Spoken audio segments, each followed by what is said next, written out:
Today, I want to take a minute to tell you the story of Green Lake. But I want to go back to the very beginning, 10,000 years ago, where the exact spot where we're standing today was covered in a 2-mile thick sheet of ice. And as that glacier melted and it moved back and forth across the landscape, it would pick up soil and rock from one place, deposit it in another. Now, at that time, Green Lake wasn't a lake at all. It was actually a deep valley, which stretched from Sunset Park all the way to the southwest inlet here, all the way, if the picture continued, to Lake Tuckaway. And that deep valley was plugged by glacial moraine, and the valley filled with glacier water, and Green Lake was born. Now, of course, we often don't think about the lake in terms of this geologic story, but rather in terms of the people who use the lake, the people who build their legacies around the lake, like all of you here. Perhaps some of us think about the indigenous Sauk and Fox tribes, led by Chief Blackhawk, who first lived around and revered the area, especially for its oak savannas. Or the European settlers, who were drawn to the area for its farming. Or maybe you think about your time on the Great Lake with your parents and grandparents. And I often hear that this part of our story, people would come up to the lake and spend all summer here. And you just don't really hear that happening anymore. Or maybe we think about the next generation, to our families today, who are really building their own unique appreciation of this lake. But when I think about Green Lake, and what's happened since its formation 10,000 years ago, I want to go back to that geologic lake. And I want to tell the story from the lake's perspective, how our interaction with it, our influence on it, has formed a balancing act of sorts, a teeter-totter, slow-moving teeter-totter for water quality, where on one side we have negative human impacts, on the other positive. A long history of human activities has either helped or hurt the lake, leading to the water quality that we see today. So let's go back actually to the 1940s, 1945, when the Green Lake Dam was built. Anson Dart and Smith Fowler built a dam on the lake on the Puckian River to power a sawmill. Now to this day, that dam artificially raises the lake level by 5 feet. And so what that means is filtering wetlands located on the lake's perimeter, like the County Highway K estuary, like Silver Creek estuary, designed by Mother Nature to be wet only during huge rain events, are now permanently flooded. And so what that means is that these estuaries are sort of limping along ecologically. Since 1945, we've kind of forced them to function in less than ideal conditions. And they're doing good work for us, but that's definitely had an impact on the lake. Now let's move forward to the 1880s. You may find this surprising, but carp were intentionally stocked in Green Lake and many other Wisconsin lakes all the way back in the 1880s. And even then, 15 years later, they became such quick pests that anglers called for their removal. Because even back then, people saw that the carp stirred up the lake bottom, blocked out, clouding the water, blocking out light for plants and food. And all of this meant less, blocking light for plants to grow. And all of this meant less food and cover for the fish, not to mention really the implications for water quality.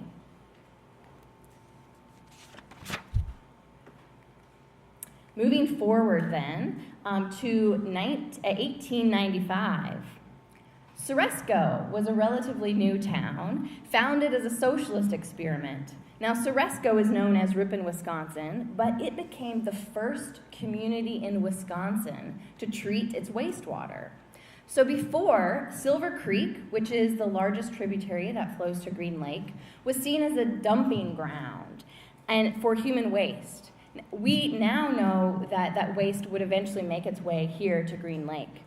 But this new waste treatment system meant that the city was able to ultimately reduce its nutrient impact to the lake. Now that was in 1895, and I'll just point out I was able to find this photograph from 1919, which is of downtown Ripon.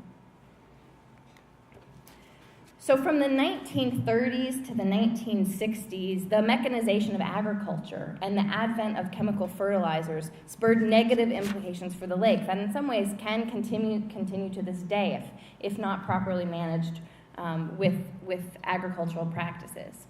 So in the 1930s, self-powered combines and internal combustion engines meant that literal horsepower was being replaced by tractors. I'm going to see if I can get this right, but I read somewhere that tractors, they were advertised saying they only eat when they work, which sounds about right.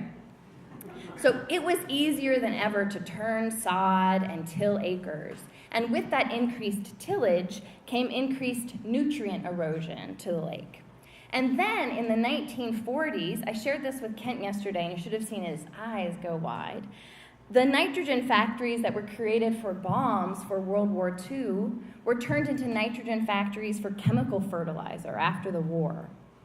So for Green Lake and other waterways, the mechanization of agriculture and the near limitless access to chemical fertilizer increased pollution to the lake. But in that same period of time, the Green Lake Association was born. On September 11th, 1951, 30 community members met at the Green Lake State Bank and officially organized the Green Lake Property Owners Association, which is now the Green Lake Association. A public notice in the Green Lake Reporter announced the formation of an association devoted exclusively to protecting Green Lake. And how amazing that we're still here today. I can't do the math. How many years later, right? That still with that same mission in mind. But in 1961, just 10 years later, membership was already expressing serious concerns about water pollution. One of the significant accomplishments of the Green Lake Association came in 1963, when members were instructed to establish the Green Lake Sanitary District. Before this time, frequently failing septic systems, which were located right on the lake's perimeter, meant that nutrient-filled human waste essentially was dumped right into the lake.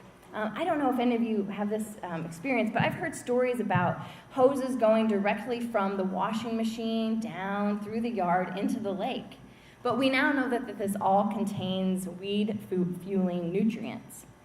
And it wasn't until 1990s that the perimeter of the lake was completely sewered, although I'll note that there are still some very small sections today that rely on septic systems. So living on the lake itself has a negative impact for the lake. In 1969, we were invaded, and we were invaded specifically by Eurasian water milfoil, delivered from a single boat that transported the invasive species from an infected lake to our lake. And Eurasian water milfoil didn't just explode in population, but it crowded out native aquatic plants, whose population and growth is really kept in check by our natural ecology here. In 1980, the Green Lake Land Conservation Department was born. And specifically, the Green Lake is the first water prioritization project in the state of Wisconsin. A restoration plan was developed for water quality problems and management strategies. And shortly after that program, it coincided with the Land Conservation Departments being based at the county as they are today. And the Land Conservation Department is really at the front lines of agricultural relations, along with other groups, including Levi's here from the Natural Resources Conservation Service. In 1980 then, let's see here, moving forward, there we go. In the 2000s, two things happened important for Silver Creek. First, the Green Lake Sanitary District and the Wisconsin DNR tinkered with a carp barrier design at the County Highway A bridge, intended to keep spawning carp out of that estuary on the east side of the lake. And they settled eventually on a novel bubble barrier design that's still in use today. Charlie's told me stories about how he would stand at the fish rearing facility on a platform, and they would, was it cans of tuna? They were trying to tempt the carp to come to the other side, and they realized their design really worked when they wouldn't do that. So what this effective carp barrier did was prevent carp from moving from the lake to this vulnerable wetland, allowing the wetland to flip from kind of a degraded estuary to one that was able to properly capture nutrients and protect the lake. At the same time, a $5.7 million upgrade to the Ripon wastewater treatment facility, which, if you don't know, dumps its effluent directly into Silver Creek, reduced the nutrient concentration of its treated wastewater. So together, these two improvements really helped flip the estuary to make it work for Green Lake instead of against it. But there's more bad news, I'd say. Maybe near and dear to many of your hearts, zebra mussels were first discovered in the lake in 2005. Now, this invasive species not only cuts feet and creates a recreational nuisance, but zebra mussels virtually eliminated the lake's natural clams and permanently altered the lake's ecology.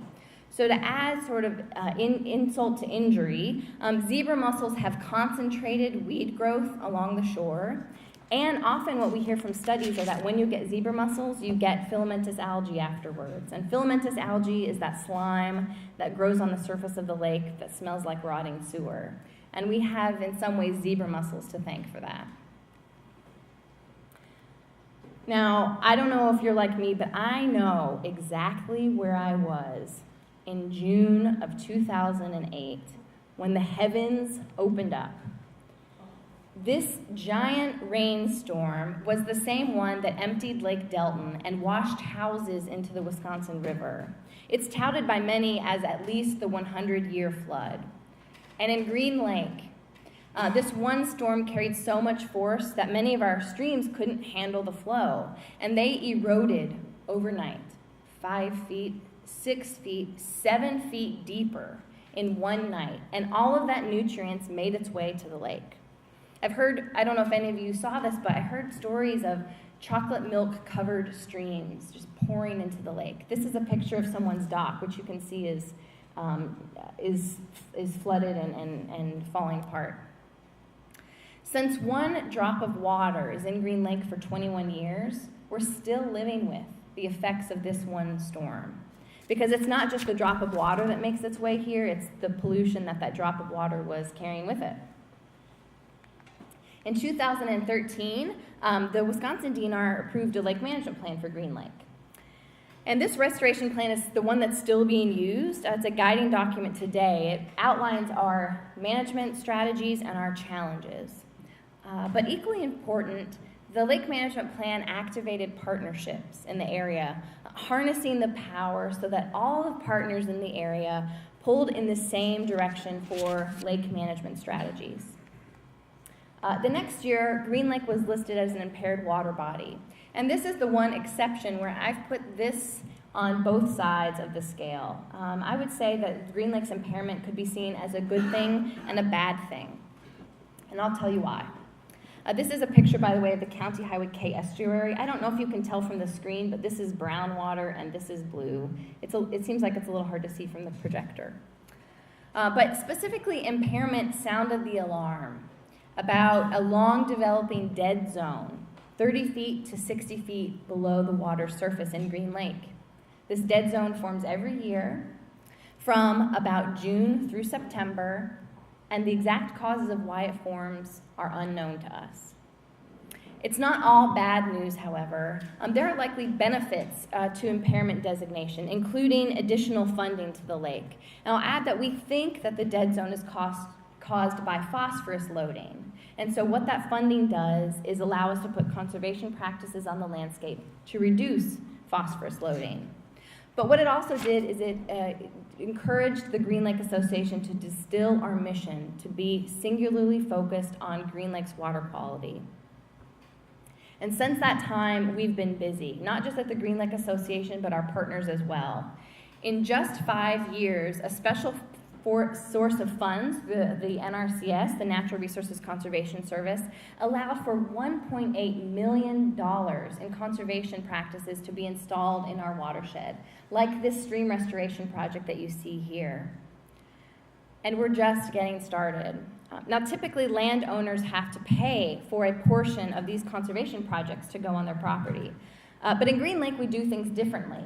So the Green Lake Sanitary District, the Green Lake Association, the Wisconsin DNR pool funds together, and we put practices on the landscape, often for free. But in exchange, they're maintained in perpetuity, and they're installed in perpetuity, which means that for the rest of time, these practices are going to be working for Green Lake. Whew, that was a fast 10,000 years, wasn't it? So over the course of this time, the Green Lake has experienced a series of setbacks and champions. But the effects of our actions aren't always immediate. When taken together, though, they play a collective role in shifting the balance of a cleaner lake. So with that, let's move from ancient history to today and take a look at what's happened on the lake just in the last 8 weeks. Now, this is admittedly the bad and the ugly, and I want to promise that the good is coming. This is a brief moment in time, but I think it does a really good job detailing the challenges that we have here. Well, my tulips had blossomed, my daisies were going, and we were hit with 6 to 8 inches of snow and 3 days of 30-mile-per-hour winds on the late snowstorm that hit Green Lake here. And then it wasn't a few weeks later when blazing hot temperatures scorched Green Lake. I heard that Milwaukee had record-breaking temperatures. The heat wave brought all flash flooding from all these melting snow piles, which simultaneously carried a bunch of nutrient-loading sediment to the lake. Now, nutrient loading and heat wave days were the perfect storm for brown algae to bloom on the lake and cause murky, shallow water clarity. Now, I want to tell you that June is notorious in Green Lake from having swings in water clarity. In fact, data collected by the USGS since 1986 shows that water clarity in June can range from 3 feet to 48 feet. So while this year's shallow water clarity is not unheard of, it represents the worst 10% of what we've ever seen in June since 1986. And then, if it weren't bad enough, the West End got slammed with Chara. Chara is actually a type of algae that grows usually unnoticed on the bottom of the lake and to a height of 3 feet or less. This spring, the 3 days of huge winds rolled back this bottom algae like a carpet, and it all washed up on the West End, forming a dense, thick, stinky mat. This is the pile. I want to shout out to the Green Lake Sanitary District, which used the conveyor belt of the aqueweed harvester they used the conveyor belt of the aqueweed harvester and also some college-aged biceps to remove 117 truckloads of Chara out of the lake. And if we can just take a minute to give the sanitary district a round of applause.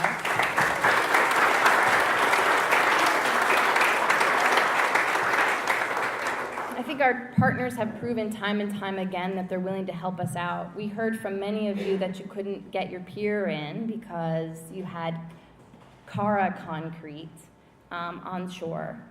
But if you're feeling if you're like me, you're maybe feeling a little bit wind-whipped from this spring. And truly, it's difficult to know whether this spring is an anomaly or a sign of things to come. This spring's occurrences could be a blip on the map, or they could be the culmination of decades of human impacts on the lake. And so the question that I have for you this morning is, how will the scale tip for Green Lake? You have a part in this. It's taken human impacts to get here, and it's going to take human intervention to reverse the course of history and improve Green Lake's water quality. Now, before I get to the good stuff, before I move on to why I'm so excited to be a part in this chapter in Green Lake's history, I want to take a moment to outline for you 2 possible paths for the rest of Green Lake's story. Because again, today is all about telling Green Lake's story. Because as much as we do for the lake, Green Lake's future isn't chiseled in stone. First, let's talk about alternate ending 1. Now, I don't believe in inventing hypothetical scenarios, and I don't want to be accused of grandiose doomsday tales. Rather, I just spent a few moments skimming the headlines of Wisconsin's lakes to come up with a handful of examples of what some of our neighbors are dealing with. Because one thing is clear, doing nothing or not doing enough will tip Green Lake's water quality in the wrong direction. And then we've got some serious problems. So what could that look like? Toxic algae blooms that close beaches, cause rashes on contact, and poison animals. If you go to Madison right now, you can download an app on your phone, and before you go to the beach, check whether there's a blue-green algae bloom at your favorite beach before packing up the car. It's so common. Or it's fish kills, as happened in 2016 in La Coudray, which is a 90-foot deep lake very similar to Green Lake. In this case, excessive phosphorus loading sucked up too much algae, and whitefish and lake trout died in a major fish kill. Or it's science fiction-inspired invasive species, like the spiny water flea that was recently found in Lake Mendota. If you think zebra mussels are bad, do a little bit of research about quagga mussels, which is infecting some of the lakes around us. It's a fishing industry that's turned belly up. It's a pea green colored lake, like seen outside of Green Bay, which had record-breaking dead zones. So who of us, in our right mind, if we could see into the future, would choose this? But the future that I want, and the future that I know you want, because you're here, is alternate ending number 2, and it's the future that I invite you to join us in fighting for. What does that look like? The future that the Green Lake Association wants looks like innovative, watershed-wide restoration plans to clean up our rivers and our lakes. It's farmers supported against the risk of doing things differently, because really, have you turned on the news and seen how hard it is to be a farmer these days? Embracing innovative practices, like flying on cover crops to protect the soil and downstream water quality. It's decades of trying and finally moving the dial towards a cleaner lake, even though we fully know we have our work cut out for us and challenges ahead, like in the Chesapeake Bay. Now, admittedly, I stole a local picture here for this next one. It's the future smiling Jeff Shattuck, who would tell you the oh-so-sweet rewards of a robust economy and increasing home prices. But, like all good things in life, we've got to swim upstream to get there. We can look to our neighbors to see the effects of doing nothing or not doing enough. But Green Lake is better.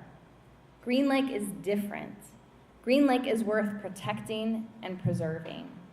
And it's not too late, but we certainly have our work cut out for us. And I will tell you this, it is such an exciting time to be a part of Green Lake's history. 10,000 years old, and we're here today. If you ask our lake planning partners, you can almost taste the enthusiasm and the motivation to go full steam ahead for the lake. So in close partnership with our lake management planning partners, what was the Green Lake Association up to last year? Well, last year, the Green Lake Association helped cost share the removal of 170,000 pounds of carp from the lake. How much is that, you might ask? 5 semi-trucks full. This equates to over 6,000 pounds of phosphorus from the lake, which prevented 3 million pounds of weeds from growing in the lake. Last year, we had summer staff who would join the Sanitary district to scoop out straggler carp every day out of the County Highway K estuary. And if you don't have a problem with dead carp last year, actually I'm going to ask, how many of you saw dead carp on your shore last year? A couple. That's all right. You can be honest. It's okay. What about in 2016, 2 summers ago? That's right. They didn't go anywhere. It's not because Carpageddon is behind us. It's because we're staying on top of the strategy. And every year, we have to do some carp gate defense. And we don't do it alone. And I want to make sure that I especially give another shout out to the Sanitary District. Because while the Green Lake Association contributes funds and cheerleading morale, the Sanitary District is in it day by day working with these commercial fishermen. So thank you to the Sanitary District for that. We also took some giant strides in restoring some of the very streams that were crippled by that 2008 apocalyptic storm that I talked about. With our lake management planning partners, we headed to Avalon Creek Farm, and we restored over a mile of stream on Hill Creek. And so what the project did was convert eroding stream banks like this. See how this is vertical up and down? You could stand in, here's a piece of equipment. You could stand in this, it's so tall. Stream restoration projects convert this into this. This is the exact same stream. I want you to go back. Here's this tree here, which turns into this tree here. And this stream has gentle banks to armor it against storms. In the coming years, grasses and trees will grow in an effective buffer to keep nutrients out of the lake. So this won't be bare all the time, but it will turn into a nice, healthy buffer, and it'll help the lake. But that wasn't enough. The team also had set our sights on the County Highway K estuary on the southwest corner of the lake. And you can see the color difference here, from this degraded estuary to this blue lake. And in fact, if you look closely, you might even be able to see a trail of sediment, phosphorus-loaded sediment, making its way to the lake. And in big part, this estuary is limping along because carp activity has ripped it up. Believe it or not, nearly 20% of the phosphorus that makes its way to the lake crosses under this bridge by Riley's Pub and Dodge Memorial Park. This one estuary alone is responsible for 3,000 pounds of phosphorus or 1.5 million pounds of weeds in the lake a year. And so, hand in hand with partners and local students, we inoculated the estuary with over 27,000 plants. And again, thanks to our partners, we didn't do it alone. But what those plants do is glue down all the phosphorus-loaded, unstable muck that pollutes the lake. And in addition to removing carp from the estuary, we planted these native propagules in these protective shelters against carp. And our hope is that over the next few years, this beneficial plant growth will spread throughout the estuary, flipping it from a source of nutrients to a sponge of nutrients. And finally, last year, we launched the first annual Green Lake Area Conservation Field Day with our agriculturally minded partners. Over 60 local farmers and community members came together to learn about conservation practices that are good for yields, good for a farm's bottom line, and turns out also good for Green Lake. Now, I'm a bit of a soil nerd, but I will tell you, I had one of the best times of my life at this event. It is a blast. So mark your calendars for August 18th this year, because I walked away learning so much. But we're not stopping there. And as we continue the momentum, I want to tell you about 3 pillar projects that we're launching this year. First, Project Green Acres, to mobilize farmers to incorporate practices on behalf of our land and our lake, because clean flows downstream. As part of this, we want to form a farm demonstration network. More than ever, we understand that farming is risky business, and we're asking farmers to change long-held agricultural practices. So we want to take the risk out of it. Last year, we restored 6,000 feet of stream, but there are 56,000 feet of stream left to improve. In Dakin Creek, brook trout were last seen in the 1950s because the stream has been too dirty to sustain them. So by restoring segments of Dakin Creek, along with work our partners have been doing to sort of zip up the headwaters, we will introduce brook trout as a marker for clean water. And next, with Rachel's help, we will uncover legacy nutrients that delay water quality improvements by decades. For many Wisconsin waterways, a history of neglect has resulted in layers upon layers of phosphorus trapped in streams, lakes, and fields. And every time that it rains, or every time that it doesn't, little pulses of phosphorus pump their way into the streams and rivers. The Green Lake Association has had a really productive relationship with the Nelson Institute for Environmental Studies and UW-Madison. And so we're going to work with our partners to identify legacy nutrients in our watershed.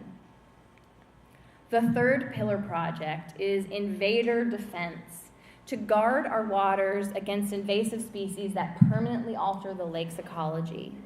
Because, as we've seen, once an invasive species is in our lake, you don't go back. Many of us long for the days when zebra mussels weren't in Green Lake, but the unfortunate reality is that they're here to stay. However, there are other invasive species in nearby lakes that we don't yet have, and we want to keep it that way. So the Green Lake Association is going to work closely with our partners to install 2 boat washing stations at the public boat launches at at Dodge Memorial Park and at Sunset Park, to educate boaters and to physically clean boating gear with the goal of preventing a new invader from contaminating our lake, like the spiny water flea shown here. And finally, you'll recall that 2 years ago, a stinky tide of dead carp washed up on the shores of Green Lake. And since then, the Green Lake Sanitary District and the Green Lake Association have worked closely with commercial fishermen to remove semi-trucks of carp out of the lake. But I'll remind you that this isn't a one-and-done strategy, and we have to stay at it every year to prevent another Carpageddon. So these pillar projects are essential to our strategy, tied directly into our long-term approach. But the Green Lake Association does much more. For example, perhaps you've seen our monitoring buoys out in the lake, which are part of helping us solve the mystery of Green Lake's dissolved phosphorus. We're working closely with the city of Green Lake on urban stormwater runoff reduction efforts. We've identified 12 nutrient loading priority areas in the watershed so that we can be efficient, putting the right practice in the right place where they're needed most first. We've done so much, but I'll tell you that there's so much more to do and to learn, like how much phosphorus reduction is enough to clean the lake? What's the amount of runoff from our cities versus our farms? Is legacy phosphorus trapped in our streams? And if it is, what do we do about it? How do we restore the County Highway K estuary? How do we best engage the ag and the shoreline community to reduce their impact? The point is, it's a complex system. These problems developed over the long term, and the solutions can only develop over the long term. And even though this is a complex challenge, we think it's critical to meet that challenge. I feel so good about where we are today, and I have so much hope for the future. We're confident that with your help, the help of our members, the help of our partners, we can restore Green Lake and keep family stories coming for generations. And so now is the time to join me in making a positive mark on Green Lake's history, so that we can pass on a cleaner, healthier, swimmable, fishable lake to our grandchildren. And they might not know it yet, but they're really counting on us for so much. But this takes time, and it takes resources.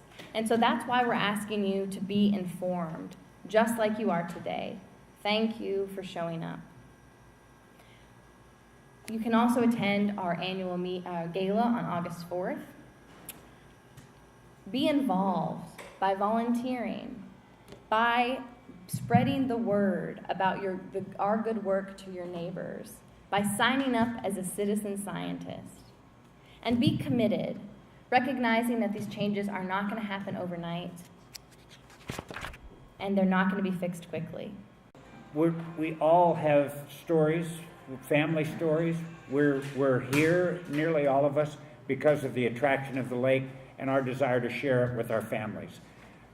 What Stephanie outlined today was the story of the lake and how it's developed and gotten to this point and what we can do to change the course of history going forward. So that's very helpful. We're really enthusiastic. I think you heard from Stephanie and our partners that there's a lot going on that we feel very good about. The GLA right now is in a push to expand membership. Our goal is to get every lake homeowner and every Green Lake City resident to become members. At the back is a membership card. I'm confident that you're all members. But what I'll ask all of us to do is talk to our neighbors, tell them the story that you heard today, and ask them to join. It's a modest $80. Of course, I tell everyone that there's no stopping. You can write more than $80 on that check if you want to. And join the membership so that we get broader support, broader participation in the kind of programs that Stephanie outlined today. In return for that $80, you'll get a membership plate to put on your fire sign. I don't know if those of you who live on the terraces have seen the work that our friend Pete Bloom has done. Those membership plates are proliferating. I mean, we have dozens of new members, Pete. So our goal is to do that around the lake, to make sure that we have as many members as we can get to support the efforts that are well established and well underway. Thank you again for coming. We've got time now for questions. Before we go to questions, I do want to invite all of you, as Stephanie did, to our gala. The theme this year is Prohibition. So, Allison, what are we telling people to put on the glitz and curl their mustache? We want people to come dressed for the occasion. However, if you want to come without an outfit like that, that's completely fine. We'll welcome you just the same. You'll be welcome either way, in costume or in your civvies. The main thing is to come, have fun. It's a major fundraising effort for the GLA, but it's also the best evening of the summer. So there'll be dancing and drinks and lots of fun. Saturday, August 4th, starting at 5 o'clock at the Shoreline Boat Center. That boat warehouse will be transformed into a Prohibition-related den. You'll be amazed.